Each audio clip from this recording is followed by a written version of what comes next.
며느리 부탁이야, 우리 회사 좀 살려줘. 10년 동안 무능하다고 했잖아요. 쓸모없다고 했잖아요. 그런데 이제 와서 살려달라고요? 이게 내 이름이야? 박수연은 서류를 보며 손이 떨렸습니다. 채권자 1순위 박수연. 채권액 30억. 며느리 부탁이야. 우리 회사 좀 살려줘. 시어머니 최정숙이 처음으로 무릎을 꿇었습니다. 10년 동안 무능하다고 했잖아요. 쓸모없다고 했잖아요. 수연의 목소리는 차갑게 식어갔습니다.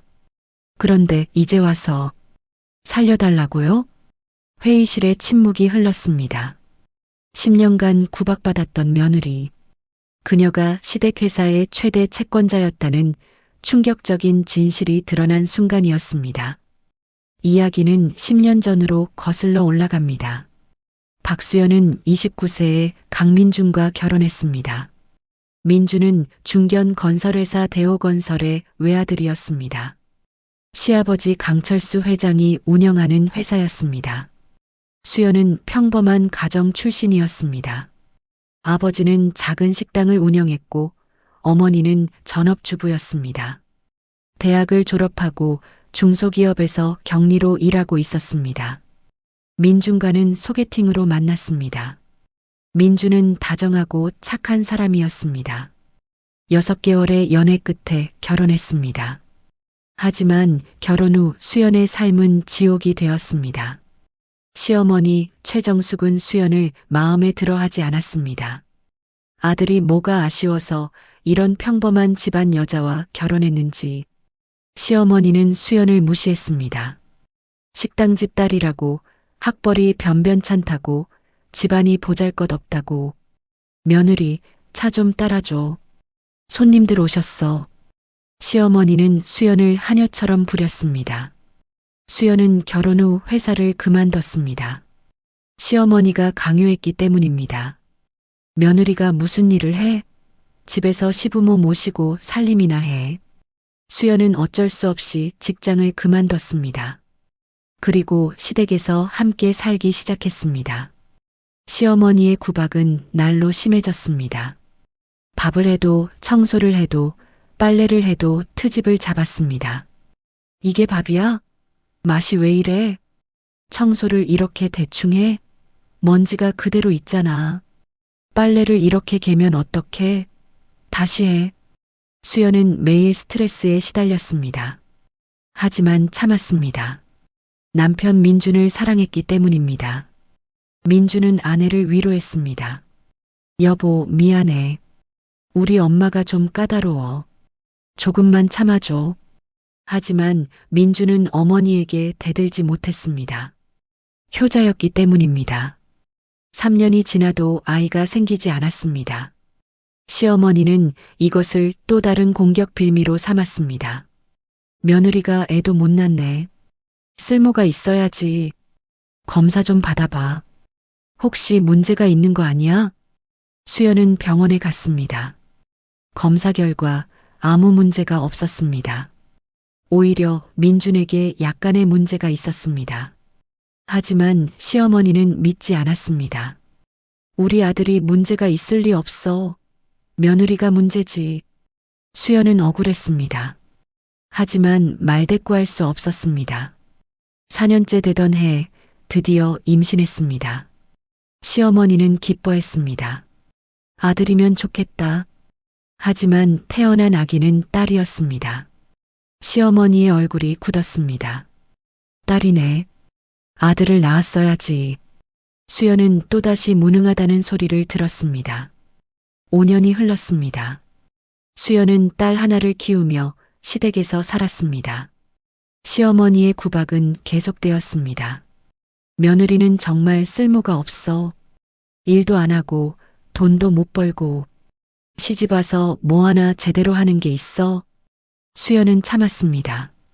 딸을 위해서라도 이혼할 수 없었습니다.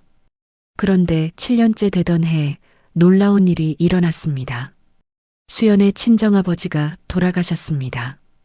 그리고 유산을 남겼습니다. 아버지는 작은 식당만 운영하는 줄 알았습니다. 하지만 사실은 부동산 투자로 큰 돈을 모았습니다. 강남의 빌딩 하나와 아파트 여러 채를 소유하고 있었습니다. 아버지가 이런 재산을. 수연은 놀랐습니다. 아버지는 평생 검소하게 살았습니다. 수연에게도 부자인 척하지 않았습니다. 유산은 수연에게 모두 상속되었습니다. 어머니는 이미 10년 전에 돌아가셨고 수연은 외동딸이었습니다. 총 재산은 50억 원이 넘었습니다. 수연은 이 사실을 시댁에 알리지 않았습니다. 본능적으로 숨겨야겠다고 생각했습니다. 대신 수연은 조용히 재산을 관리하기 시작했습니다. 전문 회계사를 고용하고 자산 관리를 맡겼습니다. 그리고 일부를 투자했습니다. 놀랍게도 수연은 투자에 재능이 있었습니다. 격리로 일했던 경험이 도움이 되었습니다. 숫자에 밝았고 시장을 읽는 눈이 있었습니다. 3년 동안 재산은 2배로 불어났습니다. 100억 원이 넘었습니다. 하지만 시댁에서는 여전히 수연을 무능한 며느리로 취급했습니다. 며느리는 아무 능력도 없어. 돈 한 푼 못 버는 주제에. 수연은 조용히 웃었습니다. 자신이 얼마나 많은 재산을 가지고 있는지 그들은 몰랐습니다. 10년째 되던 해 대호건설에 위기가 찾아왔습니다. 대규모 건설 프로젝트가 실패했습니다. 부실 시공으로 건물에 균열이 생겼고 손해배상 소송이 이어졌습니다. 회사는 수백억 원의 손실을 입었습니다. 자금난에 빠졌습니다. 은행에서 대출을 거절했습니다. 회사는 부도 위기에 처했습니다. 시아버지 강철수 회장은 급히 자금을 구하려 했습니다. 하지만 아무도 돈을 빌려주지 않았습니다. 대호건설의 신용도가 바닥을 쳤기 때문입니다. 시댁 분위기는 참담했습니다. 시어머니는 매일 한숨만 쉬었습니다. 이러다 우리 망하는 거 아니야? 민준도 걱정했습니다. 회사가 망하면 모든 재산을 잃게 됩니다. 집도 차도 모든 것을. 어느 날 시아버지가 가족회의를 소집했습니다. 수연도 참석했습니다. 회사가 어렵습니다. 30억 원이 필요합니다. 하지만 빌릴 곳이 없습니다. 시아버지의 얼굴은 초췌했습니다. 혹시 아는 사람 중에 도와줄 사람 없나? 친척이든 친구든. 모두가 고개를 저었습니다. 그때 이상한 일이 일어났습니다. 한 변호사가 방문했습니다. 채권 추심을 위해 왔다는 것이었습니다. 대호건설이 파산하면 채권자들에게 재산을 분배해야 합니다. 채권자 명단을 확인해 주세요. 변호사가 서류를 내밀었습니다. 시아버지가 서류를 봤습니다. 그리고 얼어붙었습니다. 이게 무슨 채권자 1순위 박수연? 시어머니가 서류를 빼앗아 봤습니다. 박수연이 누구야? 우리 며느리 박수연? 채권액 30억 원? 모두가 수연을 바라봤습니다. 수연은 침착하게 앉아 있었습니다.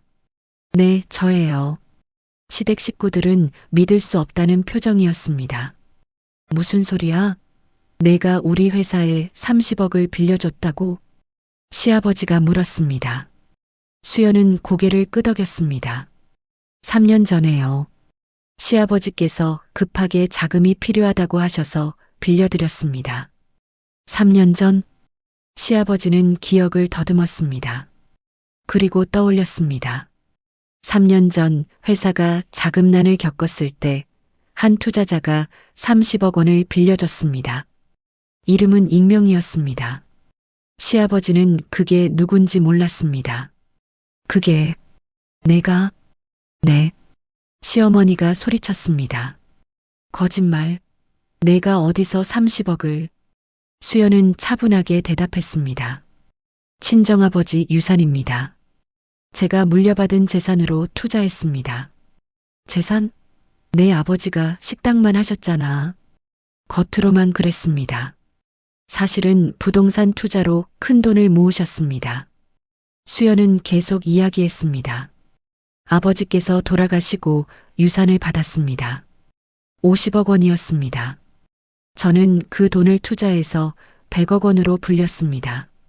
시댁 식구들은 입을 다물지 못했습니다. 100억? 네. 저는 지난 7년 동안 조용히 재산을 관리했습니다. 그리고 시댁이 어려울 때 돈을 빌려드렸습니다. 시아버지는 의자에 주저앉았습니다. 그럼 내가 3년 전에 받은 그 투자금이 내 돈이었단 말이야? 네. 왜 말하지 않았어? 수연은 시어머니를 바라봤습니다. 말했다면 믿으셨을까요? 오히려 돈을 뜯어가려 하셨겠죠. 시어머니의 얼굴이 붉어졌습니다. 수연은 계속했습니다. 10년 동안 저는 무능한 며느리로 살았습니다. 돈 한 푼 못 번다고 쓸모없다고 매일 들었습니다. 하지만 사실은 저는 이 집에서 제일 부자였습니다. 제일 능력 있는 사람이었습니다. 시어머니는 할 말을 잃었습니다. 저는 참았습니다. 남편을 사랑했고 딸을 위해서라도 참아야 한다고 생각했습니다. 그리고 시댁이 어려울 때 도왔습니다. 익명으로요. 제 존재를 드러내지 않으면서요. 수연의 목소리는 차분했지만 강했습니다. 하지만 이제 끝입니다. 더 이상 참지 않겠습니다. 시아버지가 무릎을 꿇었습니다. 며느리, 아니 수연 씨, 미안합니다. 우리가 잘못했습니다. 시어머니도 얼떨결에 무릎을 꿇었습니다. 수연아, 미안해. 정말 미안해. 수연은 그들을 내려다봤습니다. 사과는 필요 없습니다. 이제 저는 제 권리를 행사하겠습니다. 채권자로서 회사 재산을 회수하겠습니다. 법대로 하겠습니다. 시아버지의 얼굴이 창백해졌습니다. 그럼 회사가 망해. 그건 제 책임이 아닙니다. 시아버지께서 경영을 잘못하신 거죠. 수연은 서류를 꺼냈습니다. 또한 저는 이혼을 요구합니다. 민준이 벌떡 일어났습니다. 여보, 이혼은 무슨... 10년 동안 당신은 한 번도 저를 지켜주지 않았어요. 어머니가 저를 괴롭힐 때 당신은 그냥 봤어요. 미안해. 정말 미안해. 미안하다는 말은 이제 지겹습니다. 저는 새로운 삶을 살고 싶습니다. 수연은 단호했습니다. 그때 시아버지가 말했습니다. 수연 씨, 부탁입니다. 우리 회사를 살려주세요. 30억만 탕감해 주시면. 왜요? 수연의 질문에 시아버지는 말문이 막혔습니다. 10년 동안 저를 무능하다고 했잖아요. 쓸모없다고 했잖아요. 그런데 이제 와서 살려달라고요? 제가 무능하고 쓸모없는 사람인데 어떻게 회사를 살릴 수 있죠? 시어머니가 울먹였습니다. 수연아, 우리가 잘못했어. 정말 잘못했어. 수연은 한참을 생각했습니다. 그리고 입을 열었습니다. 조건이 있습니다. 뭐든지 하겠습니다. 시아버지가 대답했습니다. 수연은 조건을 제시했습니다. 첫째, 이혼은 하겠습니다. 하지만 딸의 양육권은 제가 갖습니다. 민주는 고개를 숙였습니다. 둘째, 30억 원은 탕감하지 않습니다. 대신 회사 지분으로 받겠습니다. 지분으로? 네. 대호건설 지분 51%를 제게 주세요. 그럼 30억 원을 탕감하겠습니다. 시아버지는 망설였습니다. 51%면 경영권을 넘기는 것입니다. 그럼 내가 회장 자리에서 물러나야. 네. 제가 회장이 되겠습니다. 하지만 내가 경영을 할 수 있어? 수연은 미소 지었습니다. 7년 동안 100억 원을 관리하며 배웠습니다. 충분히 할 수 있습니다. 시아버지는 한참을 고민했습니다. 하지만 선택의 여지가 없었습니다. 알았습니다. 그렇게 하겠습니다. 한 달 후 수연은 대호건설의 신임 회장이 되었습니다. 시아버지는 고문으로 물러났습니다. 시어머니는 더 이상 간섭하지 못했습니다. 수연은 회사를 개혁하기 시작했습니다. 부실 경영을 바로잡고 새로운 프로젝트를 시작했습니다. 놀랍게도 수연은 뛰어난 경영자였습니다. 1년 만에 회사는 흑자로 돌아섰습니다. 2년 만에 이전보다 더 큰 회사가 되었습니다. 민준과는 이혼했습니다. 하지만 딸을 위해 우호적인 관계를 유지했습니다. 아빠, 딸 서연이가 민준에게 달려갔습니다. 서연아, 보고 싶었어. 민준은 딸을 안았습니다. 수연은 그 모습을 보며 미소 지었습니다. 이혼했지만 민준은 좋은 아빠였습니다. 3년이 흘렀습니다. 수연은 대호건설을 업계 5위 안에 드는 회사로 키웠습니다. 그녀의 경영 능력은 업계에서 인정받았습니다. 시댁 식구들은 달라졌습니다. 더 이상 수연을 무시하지 않았습니다. 오히려 존경했습니다. 수연 씨, 고맙습니다. 회사를 살려주셔서. 시아버지가 고개를 숙였습니다. 괜찮습니다. 제 회사니까요. 수연은 웃으며 대답했습니다. 시어머니도 변했습니다. 더 이상 거만하지 않았습니다. 수연아, 정말 미안했어. 내가 너무 못됐어. 괜찮습니다. 다 지난 일이에요. 수연은 용서했습니다. 하지만 잊지는 않았습니다. 어느 날 수연은 딸 서연이와 함께 산책을 했습니다. 엄마는 정말 대단해. 왜? 회사도 잘하고 돈도 많이 벌고 나도 엄마처럼 되고 싶어. 수연은 딸을 안았습니다. 서연아, 엄마가 가르쳐 줄게. 중요한 건 돈이 아니야. 그럼 뭐가 중요해? 자존감이야. 내 자신을 소중히 여기는 거. 다른 사람이 뭐라고 해도 내가 누군지 아는 거. 엄마는 그걸 알았어? 응. 10년 동안 배웠어. 힘들게. 수연은 과거를 떠올렸습니다. 구박받던 시절, 참았던 날들. 하지만 그 시간이 있었기에 지금의 내가 있어. 후회하지 않아. 5년이 흘렀습니다. 수연은 재혼했습니다. 좋은 사람을 만났습니다. 그는 수연을 존중하고 사랑했습니다. 대호건설은 업계 3위가 되었습니다. 수연은 성공한 여성 기업인으로 유명해졌습니다. 잡지 인터뷰에서 기자가 물었습니다. 성공의 비결이 뭔가요? 수연은 잠시 생각했습니다. 인내와 전략입니다. 저는 10년 동안 참았습니다. 하지만 그 시간 동안 준비했습니다. 어떤 준비를요? 재산을 모으고 투자를 배우고 경영을 공부했습니다. 겉으로는 무능해 보였지만 속으로는 강해지고 있었습니다. 그게 전략이었군요. 네. 때를 기다렸습니다. 그리고 기회가 왔을 때 잡았습니다. 기자는 감탄했습니다. 인터뷰가 끝나고 수연은 사무실로 돌아왔습니다. 책상 위에는 딸 서연이의 사진이 있었습니다. 서연아, 엄마는 이제 행복해. 정말 행복해. 수연은 사진을 보며 미소 지었습니다. 10년간 무능한 며느리로 살았습니다. 구박받고 무시당하고 괴롭힘을 당했습니다. 하지만 수연은 포기하지 않았습니다. 조용히 준비했습니다. 그리고 기회가 왔을 때 모든 것을 바꿨습니다. 이제 수연은 성공한 기업인이었습니다. 존경받는 여성이었습니다. 그리고 무엇보다 자유로운 사람이었습니다. 시댁에서의 10년은 힘들었습니다. 하지만 그 시간이 수연을 강하게 만들었습니다. 고통은 때로 선물이 됩니다. 수연이 자주 하는 말이었습니다. 10년 후 수연은 50대가 되었습니다.